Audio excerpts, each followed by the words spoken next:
안녕하세요. 최현지원입니다. 오늘은 이 농지 투자는 자기 자본 없이도 가능하다라는 이야기를 해볼까 합니다.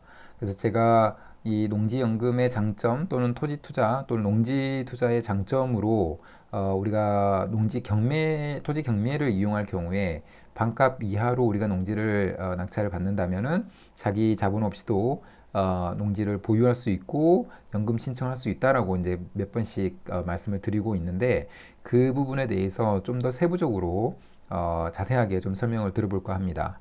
그래서 기본적으로는 자기 자본이 없는 분들이 많이 있으실 텐데 왜냐하면 이 부분은 농지연금은 사실은 농업에 종사하시거나 아니면은 연금이기 때문에 어느 정도 연령이 있으신 분들이 이 영상을 많이 보신다고 저는 생각을 합니다. 그래서 어떤 자기 자본이 많이 있으신 분들보다는 자기 자본이 거의 많이 없으신 분들이 많이 보실 거라고 생각이 드는데 그분들에게 좀 도움이 되기를 바라는 의미에서 이 영상을 한번 제작을 해봤습니다. 그래서 기본적으로 자기 자본 없이 토지 투자하는 방법을 간략하게 한번 설명을 드리고 한번 예를 들어서 그 다음 장에서부터 설명을 드려볼까 합니다. 우선은 제가 아까도 말씀드렸던 것처럼 이 감정가의 반값 이하로 낙찰을 받아야 됩니다. 그렇기 때문에 우리가 이 경매라는 툴을 꼭 이용을 해야 되는 거고요. 토지 경매를 이용해야 되는 거고요. 근데 아파트 경매나 이 주택 경매처럼 임차인이 있거나 하지가 않기 때문에 토지 경매 같은 경우에는 그런 리스크는 없다라고 생각을 하셔야 되고 이 토지 경매는 꼭 우리가 경제 활동을 하는 사람들 또는 노후 준비를 하는 사람들에게는 꼭 필요한 툴이다라고 생각을 합니다. 꼭 배워 두셔야만 한다고 저는 생각을 하고요. 그런데 우리가 반값 이하로 낙찰을 받을 때 주의해야 될 게 있는데 이 토지담보대출이 나오는 문제 없는 물건이어야 됩니다. 그래서 예를 들면 완전한 맹지거나 아니면 어떤 지분 물건이거나 소유자가 많은 지분 물건이거나 뭐 농지 위에 불법 건축물이 있거나 이러면은 안 되는 거고요. 그리고 우리가 보통 이 낙찰을 받게 되면은 낙찰 대금의 80%를 대출을 받을 수가 있습니다. 그래서 그 나머지 20%에 대해서는 잔금을 치를 때는 자기 자본이 좀 있어야 됩니다. 그래서 만약에 1억의 감정가고 1억의 낙찰을 받았다. 그러면 이제 8천만 원에 대해서는 대출이 나오기 때문에 나머지 2천만 원에 대해서는 그 잔금을 치를 때는 2천만 원 정도는 자기 자본이 있어야 된다. 이렇게 생각하면 될 것 같고요. 그리고 우리가 소유권 이전을 한 다음에 우리가 이제 추가로 담보대출을 받을 수가 있습니다. 왜냐하면 이 물건 자체는 정상적인 물건이기 때문에 정상가의 70% 정도, 보통 대출은 이제 담보대출 같은 경우에 감정가의 70% 정도는 가능하기 때문에 70% 정도를 우리가 받을 수가 있습니다. 그렇다면 여기서부터 이미 답이 나오는데 반값 이하, 그러니까 50% 정도로 우리가 그 낙찰을 받았는데 70% 정도가 대출이 나오기 때문에 그 나머지 20%에 대해서는 우리가 추가적으로 나에게 주어진다라고도 볼 수가 있습니다. 그래서 그 금액으로 내가 예를 들면 한 2년 정도의 이자만큼만 받아서 보유를 하게 되면은 자기 자본이 들지 않으면서 보유를 할 수가 있는 거겠죠.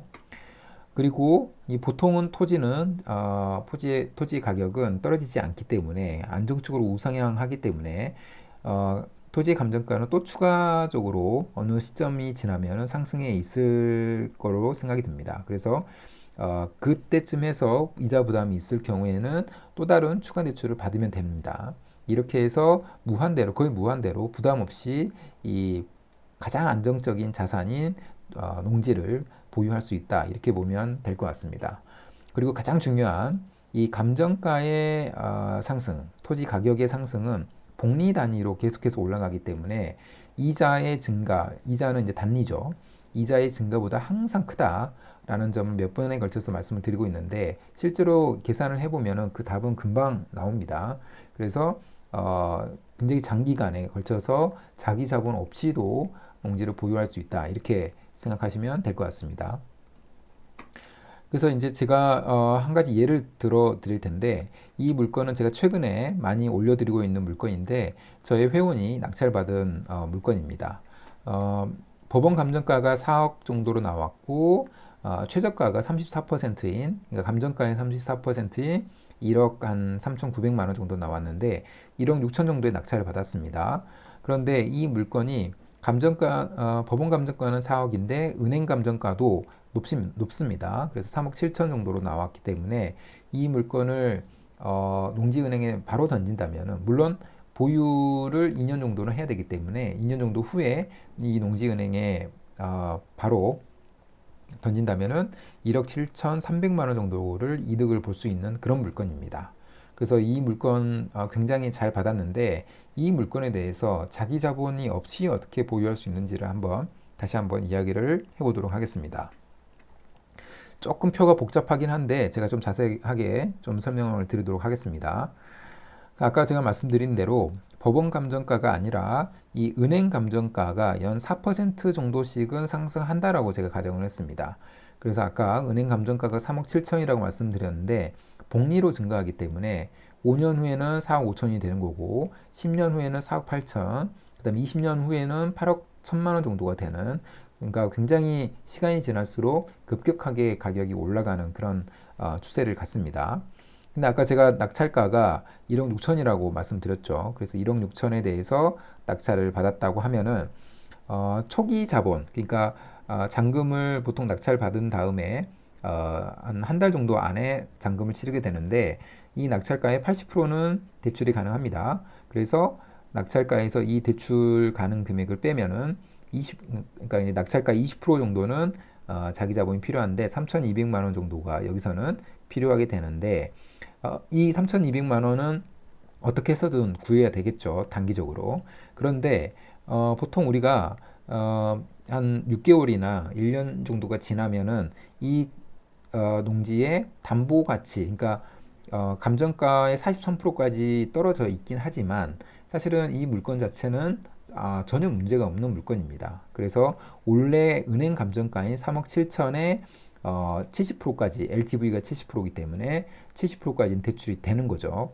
그래서 그렇게 대출을 받아서 이 낙찰가 1억 6천을 해결을 하고 그 다음에 매년 내야 되는 이자까지도 해결을 할 수가 있다는 겁니다. 즉 감정가의 70%인 2억 6천 정도가 우리가 나한테 추가로 대출이 주어지기 때문에 여기서 낙찰받은 1억 6천 빼고 그 다음에 1억 6천에 대한 이자 비용이 있겠죠. 그게 연 960만 원 정도가 되는 건, 이 금액을 빼고도 남는 그 금액이 나한테 주어지는 겁니다. 물론 대출을 많이 받을 필요는 없겠죠. 그러나 이 보유할 때의 자기 자본의 부담 때문에 농지를 갖기가 어려우신 분들에게는 이 방법도 있다라는 말씀을 좀 드리고 싶은 겁니다. 그래서 이 960만 원이 낙찰가의 대출 이자인데 이거를 1년에 960만 원을 내야 되는데 이 금액까지 포함해서 960만 원에 대한 이자까지 포함해서 연 1000만 원 정도의 이자가 드는 겁니다. 그렇게 되면은 우리가 이제 순이익을 만약에 계산을 해보면 이 감정가, 여기서 농지은행에 던진다고 생각을 하기 때문에 보통은 감정가의 90%가 농지은행에서 받아줍니다. 그래서 이 금액에서 낙찰가를 빼고 그 다음에 총 소요되는 이자, 여기서는 1000만 원 정도가 되겠죠. 이자를 빼게 되면은 1억 6,200만 원 정도가 바로 이득이 되는 겁니다. 그래서 1억 6,200만 원을 농지은행 사이트에서 그 예상연금 조회하기를 눌러보면은 약 한 50만 원 정도가 될 걸로 예상이 되는데 50만 원 정도를 평생 동안 죽을 때까지 받을 수가 있는 엄청난 장점이 있다는 겁니다. 똑같은 방식으로 우리가 예를 들면 10년을 보유한다고 했을 때 10년을 보유하게 되면은 연 이자가 960만 원이기 때문에 10년 후에는 6,700만 원 정도가 될 수가 있을 것 같습니다. 그리고 여기에 이 대출액에 대한 이자도 포함이 되기 때문에 총 대출액은, 총 이자는 7,100만 원 정도가 되는 거고, 그랬을 때 이 10년 후에 감정가의 상승도 있기 때문에 여기서 그 감정가의 90%를 곱하고 낙찰가 가격과 이자를 다 빼면, 그러면 나에게 주어지는 순수익은 약 2억 정도가 된다. 이 2억 정도는 평생 동안 한 60만 원 이상을 받을 수 있는 가격이라고 저는 생각이 듭니다. 계산을 해봐야 되겠지만 그 정도 가격이 될 걸로 예상이 되고요. 만약에 20년 동안을 만약에 보유하게 된다. 그러면은 순수익이 가지고 있는 것만으로도 3억 6,600이 된다는 겁니다. 그렇기 때문에 이 시뮬레이션은 이 자기 자본이 하나도 들지 않는 경우를 예를 들어서 든 경우입니다. 그래서 자기 자본이 없는 분들에게 그 농지연금 그 토지 경매를 이용한 농지연금은 꼭 준비를 해야 된다. 이렇게 말씀을 드리고 싶습니다. 왜냐하면 이 토지 또는 농지는 가장 안정적인 우상향하는 자산이고 그 다음에 농지는 팔기 어렵다라는 단점이 있지만 농지연금에서 100% 받아주기 때문에 전혀 문제가 되지 않는 가장 이상적인 연금 준비 수단이다. 이렇게 생각하면 될 것 같습니다. 그럼 오늘 영상은 이것으로 마무리하겠습니다. 감사합니다.